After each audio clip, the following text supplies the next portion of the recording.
Let's talk to Lonnie about the weather, the threat down south, and what we have up here. And we're going to talk about the effects here as well. All right, let me get you outside right now because, you know, today we've had some cloud cover throughout the entire day. The cloud cover's out there right now. They are Dorian's clouds. It is 66 degrees right now.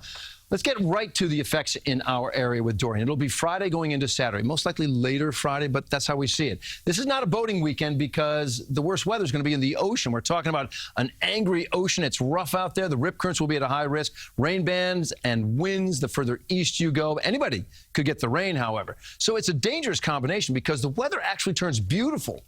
For like your Saturday afternoon, a lot of folks are going to be drawn to our beaches, but with those rough seas and those rip currents, and for plenty of the beaches now not having lifeguards, that's again, a dangerous combination. Please be careful. If any of you choose to, go check out our beaches. Now, speaking of going to the beaches, high surf advisory for anybody who has an Atlantic-facing beach, be it Long Island, New Jersey. We have a tropical storm warning. Now, get this, not on shore, just offshore. This is why I'm saying this is not for boaters out there. I mean, 8 to 13-foot seas and winds are kind of whipping.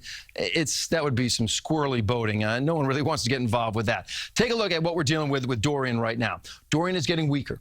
All right, I can see that. I can see where it's ingesting some dry air. Wherever you see these breaks in the rain, okay? Remember, it started off as that solid donut. Well, it's not a solid donut anymore. Pulling in some dry air, that weakens the storm. The western edge of the eye wall, much more active than the eastern edge of the eye wall. It's going to continue, I believe, to get a little weaker now as it marches. And it is marching in our direction, but it stays far enough offshore that what we would get would be some of these outer bands. And as a storm weakens, it spreads out. It gets weaker, but it gets larger. So some of these outer bands now, looks like they're not even associated with the storm.